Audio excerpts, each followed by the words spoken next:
जो बड़े बड़े साधनों से स्थिति प्राप्त होती थी। देखो, सबसे बड़ा माया का फंसाव यह हो रहा है कि हमारी भोगों को भोगने से कभी तृप्ति नहीं हो रही, और जिसकी इंद्रियां भोगों में लगी हुई तो ज्ञान की बातें कर सकता है, ज्ञान बिल्कुल नहीं हो सकता। ये बात मान लीजिए, चाहे जितना वो ज्ञान की बातें करे, भगवदानंद का स्पर्श नहीं हो सकता अंदर। ये सिद्ध बात है, सिद्ध। शरीर भोग भोगे, इंद्रियां भोग में सुख खोजे, मन संकल्प भोगों का करे, बुद्धि निश्चय सत्य भोगों में करे, तो किनके द्वारा परमात्मा तत्व का अनुभव हुआ भाई? किसने परमात्मा तत्व का अनुभव हुआ? आत्मा तो अज्ञानियों में ज्यों की त्यों वैसे ही है, तो तुमने क्या अनुभव किया? तो वो ज्ञान केवल नाटक रह जाता है। ज्ञान की शुरुआत ही होती है, भोगाभ्यास को तत्काल रोक दिया जाए। जिस दिन से सत्संग सुना, उसी दिन से, जैसे एक ब्रेक होती धीरे धीरे लगाई जाती है, और एक ब्रेक होती है कि अगर तुरंत नहीं लगाई गई तो घटना घट जाएगी। इसी जन्म में अगर ज्ञान प्राप्त करना, भगवत प्राप्ति, तो अभी वो ब्रेक की जरूरत है, तुरंत। अब लो नशानी अब ना नशे हो। निर्वाह भगवान करेंगे, क्योंकि भगवद आश्रित हो। न चेन्द्रियाणाम भोगाभ्यासेन वै तृष्णम कर्तुम शक्यम। आपके अंदर जो प्रेरणा हो रही कि इन भोगों को भोग लें तो सुखी हो जाए, तो कह रहे कभी नहीं, जीवन भर भोग लो, कभी तुम्हारे अंदर यह अनुभव नहीं आएगा कि तुम सुखी हो गए भोग भोग के। ना चेन्द्रियाणाम भोगाभ्यासेन वै तृष्णम कर्तुम शक्यम। तुम भोग भोगते हुए कभी शांति को प्राप्त नहीं हो सकते। भगवान ने त्यागा शांति अनंतरम, त्याग के अनंतर शांति मिलती, नहीं तो लिख देते हैं भोगात शांति अनंतरम, भोग भोगो शांति प्राप्त हो जाएगी। लेकिन शास्त्रों में न जातु कामः कामानामुपभोगेन शाम्यति हविषा कृष्ण वर्तमेव भूय एवाभिवर्धते। जब तुम्हारे अंदर भोग भोगने की इच्छा जागृत होती है और तुम उसे भोग देते हो, तो ऐसी गलती करते हो जैसे आग में घी डाल दो तो और आग प्रज्वलित हो जाएगी। आग में घी डालने से वो बुझेगी नहीं, वो प्रज्वलित हो जाएगी। ऐसे ही कामोपभोग की वासना से जब तुम काम का सेवन करते हो, तो वो तुम्हारे अंदर तृष्णा पैदा कर देती, भयंकर आग भोग की। फिर वो पागल आदमी कहा जाता है, उसको समझ में नहीं आता कि धर्म क्या है, अधर्म क्या है। तो कह रहे यतो भोगाभ्यास मनु विवर्धन्ते रागाः कौशलम चेन्द्रियाणाम। अब वो जब भोग भोग कर शांति प्राप्ति की चाह करने लगा, सब कर तो यही रहना, सबके अंदर भगवान की आज्ञा उल्लंघन की वृत्ति बैठी हुई है। भगवान कह रहे त्यागा शांति अनंतरम, और हमारे अंदर वृत्ति बैठी हुई कि मैं भोग कर एक बार तो देख लूं तो शांत हो जाऊंगा। क्या है? और एक बार जो इस दलदल में उतरा, आज तक नहीं निकल पाया। जब से सृष्टि हुई तब से एक बार के लिए ही उतरा था, और आज तक नहीं निकल पाया इस दलदल से। क्यों? बोले यतो भोगाभ्यास मनु विवर्धन्ते रागाः कौशलम चेन्द्रियाणाम। भोगों को भोगने से भोग में और प्रियता बढ़ जाती है, और विषयासक्ति बढ़ जाती है। फिर वो कौशल के द्वारा भोग भोगना चाहता है, विविध कलाओं के द्वारा विविध परिवर्तन कर करके, स्थान का परिवर्तन, शरीर का। अब ये शरीर नहीं, दूसरा शरीर चाहिए, इस स्थान में नहीं, अमुक स्थान में, इस प्रक्रिया से नहीं, ऐसी प्रक्रिया से। यतो भोगाभ्यास मनु विवर्धन्ते रागाः कौशलम चेन्द्रियाणाम। इंद्रियां और बलवान होकर उसे कुकर्म में फंसाती जाती है। तस्माद अनुपायः सुखस्य भोगाभ्यासः। अब सुख की चाह और बढ़ गई, और खोज उन्हीं भोगों में रहा है जहां अशांति, दुख, क्लेश, बंधन। विषय चुगा जिन चुगे मन चुगत कछुक सुख होए, फिर फांसी ऐसी लगे तैसम दुख न। ऐसा फंस जाओगे कि निकलना भी चाहोगे तो नहीं निकल पाओगे। ये देख लेना, और देख ही रहे हो। अधर्म के द्वारा भोगों को भोगोगे तो निकलना भी चाहोगे कि आज से नहीं करूंगा तो नहीं निकलने दिया जाएगा। ये माया तुम्हें रौंद देगी, भयभीत कर देगी कि अगर ये शब्द भी निकाला कि आज से नहीं, तो हम अभी इसी क्षण भयभीत हो जाओगे, तुम्हारी ताकत नहीं। बोले हुआ क्या? सा खलवयम वृश्चिक विषभीत इवासी विशेष दष्टो या सुखारसी विषयानुवासितो महत दुख पंके निमग्न इति। जैसे कोई बीछी के डंक से बचने के लिए सांप के बिल में हाथ डाल दे, ऐसी गलती हो गई। बीछी का जो डंक का जहर है वो मारेगा नहीं आपको, वो पीड़ा देगा, लेकिन सांप का जो जहर है वो मार देगा आपको। तो बोले जो मन में काम ने जलन पैदा की वो मारेगा नहीं आपको, थोड़ा पीड़ा देगा, इसके बाद शांत हो जाएगा। और आपने यदि भोगाभ्यास में उतार दिया तो मार देगा। जैसे बीछी के डंक के कष्ट से बचने के लिए कोई सांप के बिल में हाथ डाल दे और वहां कोबरा उसे डस ले, ऐसे ही काम की पीड़ा को, काम के वेग को ना सह सकने के कारण वो काम भोग में उतर गया। तो कह रहे हैं विषयानुवासितो महति दुख पंके निमग्न इति। महान दुख में फंस गया, परिणाम में पता चलेगा, अभी उसे पता नहीं चलता परिणाम में। इसलिए ज्ञान ब्रह्मबोध प्राप्त करना बहुत कठिन है, क्योंकि बिना निष्काम हुए आप आगे नहीं बढ़ सकते। तो बहुत सरल उपाय है, चाहे जो हो, जहां हो, जैसे भी हो, आप सबसे श्रेष्ठ भगवान के प्रिय बन जाएंगे। और आपको इसमें इस तरह की कोई विशेष कष्टमयी साधना भी नहीं करनी पड़ेगी। श्रीमद् भागवत में कहते हैं अहो बत स्वपचतो गरीयान यज्जिह्वाग्रे वर्तते नाम तुभ्यम। ध्यान दीजिए, ते पुस्तपस्ते जुहुः शश्नुरार्या ब्रह्मानुचूर्णाम गृणन्ति ये ते। जिसके जिह्वा में राधा राधा राधा, श्री हरि राधा, राधा कृष्ण, राधा वल्लभ, राधे श्याम, या जो राम कृष्ण हरि शिव नाम जो तुम्हारे गुरुजी ने दिया हो, या जो तुम्हें प्रिय लगे, मन से नहीं कह रहे, यज्जिह्वाग्रे वर्तते नाम तुभ्यम।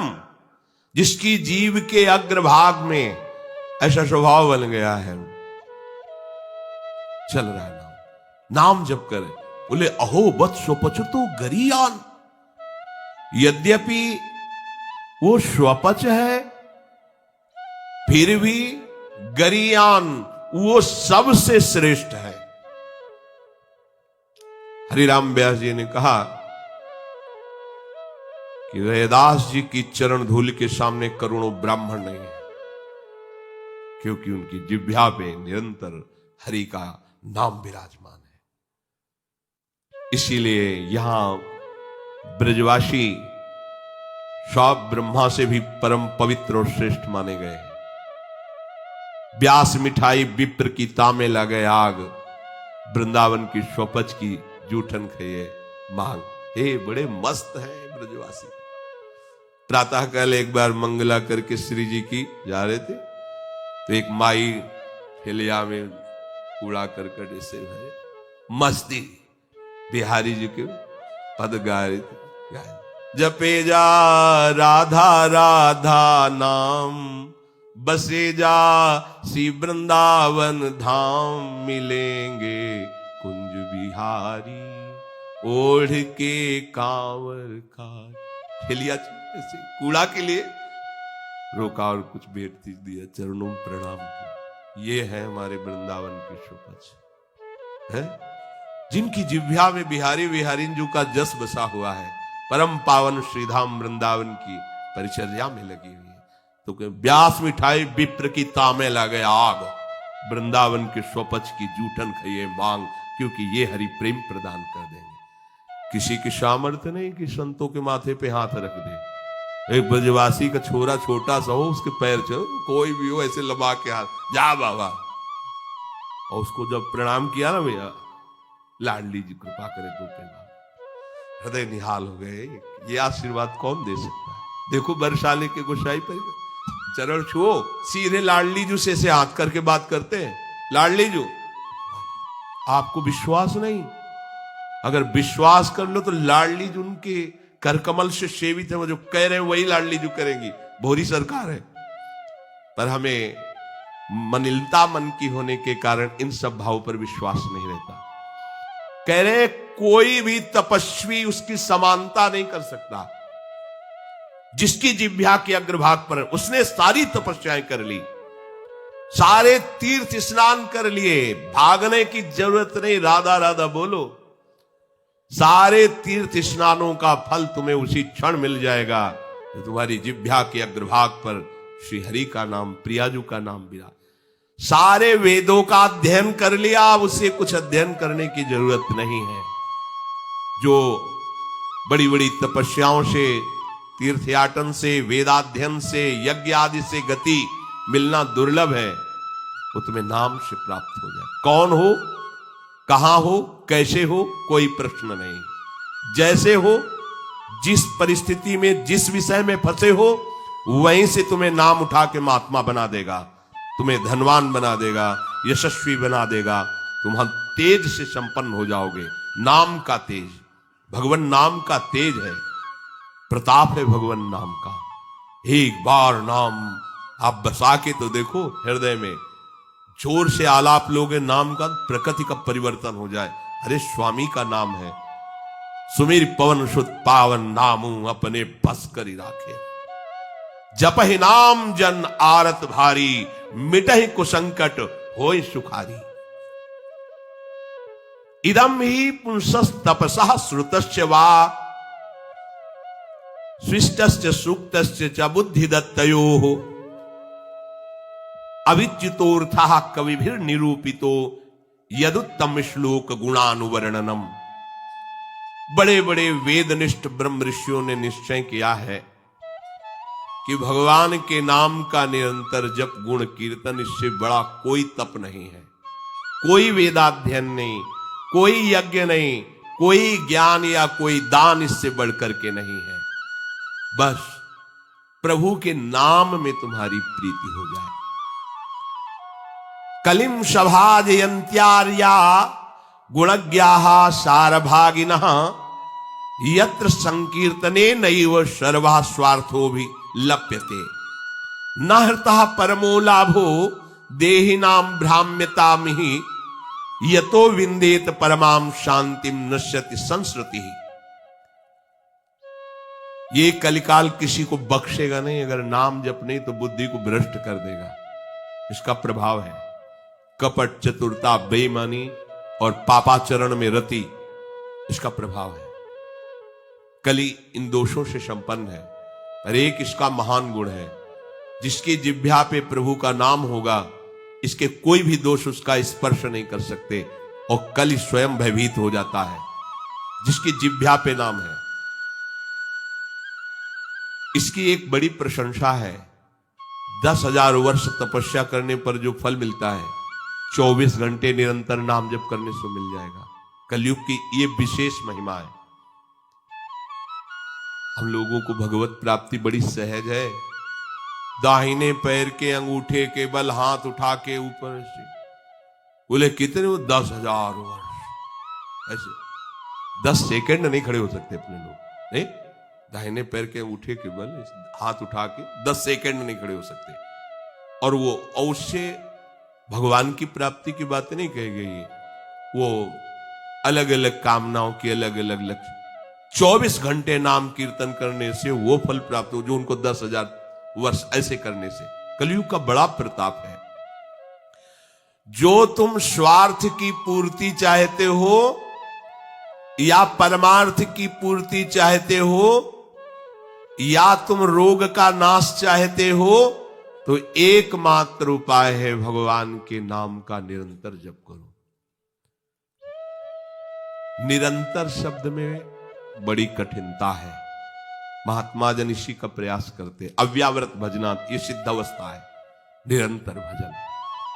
आपसे निरंतर ना हो तो थोड़ी थोड़ी देर में स्मरण करने का अभ्यास बना लीजिए। एक बार सत्संग में कि अगर 5 मिनट में एक बार राधा बोल दो, कि हर 5 मिनट में एक बार राधा बोलना है। राधा 5 मिनट फुर्सत करो, चिंतन या कार्य जो कर रहे हो, पर 6वां मिनट न लगने पावे फिर 5 मिनट राधा। एक दिन आप देखना निरंतर नाम चलने लगेगा। इससे विषयों के प्रति जो आसक्ति है वो एक बार तो बढ़ेगी। होम्योपैथिक दवा जैसे नहीं, रोग एक बार उभरेगा, आपको लगे, वो बढ़ती नहीं है, अंदर छुपी हुई निकलती। ध्यान से सुनोगे तो प्रश्न खत्म हो जाएंगे। अपने लोगों के प्रश्न रहते हैं, जब भजन में बैठते हैं तो बड़ा मन चंचल होता है, बड़ी गंदी बातें आती हैं, ये वो। हम भी कह रहे हैं, जब आप नाम जपना शुरू करोगे तो पहले आपको जलन होगी, आपके अंदर ये विकार दिखाई देंगे, पर ये आते नहीं हैं, ये जाते हैं। धीरे धीरे इनका शमन हो जाएगा। और जब कभी आपको ऐसा लगे कि अब नाम जपने में हमारा एकाग्रमन नहीं हो रहा, तो बहुत सुंदर उपाय, ताली बजाकर नाम कीर्तन करने लगो। अपने को विजय प्राप्त करना है मन पर और विषय भोगाभ्यास पर। और ये ऐसा नहीं कि ये नाचना गाना ये सब है, ऐसा नहीं, इससे भगवान की प्राप्ति हो जाती है। जितने बड़े बड़े महान भक्त हुए सब नृत्य करते थे। मीरा जी रात रात भर नृत्य करती गिरधर के सामने। नरसिंह मेहता की करताल प्रसिद्ध थी। 4 भक्त साथ है, करताल लेकर नाचते, गोविंद रीझ जाते हैं। जहां कहीं 4